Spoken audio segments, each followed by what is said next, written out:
সুপ্রিয় দর্শক, আসসালামু আলাইকুম। আসলে দীর্ঘ আজকে দুদিন যাবত আমাদের সুসাইডে অনেক বৃষ্টি হইতেছে, বাতাস হইতেছে, এবং কি আসলে এদিকে বিদ্যুৎ নেই, কিছু নেই, খুবই বিকাপে মানে খুবই বিপদে পড়ছে মানুষ। আসলে কি বলবো, আর গতকাল রাত্রে এত তুফান হয়েছে যেটা বলা হয়নি।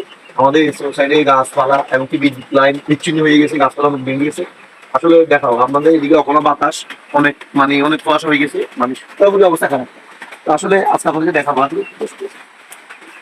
বৃষ্টি হলে যা হয়, বৃষ্টি হলে গাছপালা আসলে কাদা হয়ে যায় এবং সবই নষ্ট হয়ে যায়।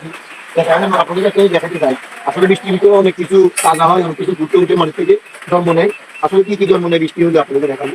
হ্যাঁ, তো দেখাচ্ছি আপনাদেরকে এই এই যে আমি আপনাদেরকে দেখাইতেছি, এগুলো আম গাছ। দেখেন, বৃষ্টি হলে আম গাছগুলো কিন্তু চারা থেকে ফুটে উঠে, এটা আম গাছ, এগুলো কিন্তু মগের খাঁচা।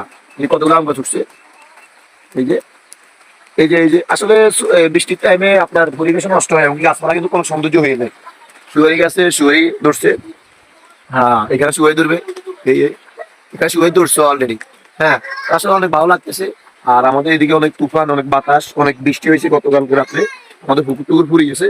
এই যে আপনাদের ওইখানে, আপনারা যেখান থেকে ভিডিওটা দেখবেন দেখেন না কেন, অবশ্যই কম করে জানাবেন আপনাদের ওইদিকে কেমন হয়েছে, এবং কি তুফান হয়েছে কিনা, এবং কি বৃষ্টি হয়েছে কিনা। তো ভিডিও কেমন লাগছে অবশ্যই অবশ্যই কম করে জানাবেন। আর ভালো লাগলে শেয়ার করে দিন। আমাদের এখানে গতকাল রাত্রে অনেক তুফান বলা বাইরে অনেক গাছপালা ভেঙে গেছে। হ্যাঁ, ঠিক আছে, ভালো থাকবেন, লাভ।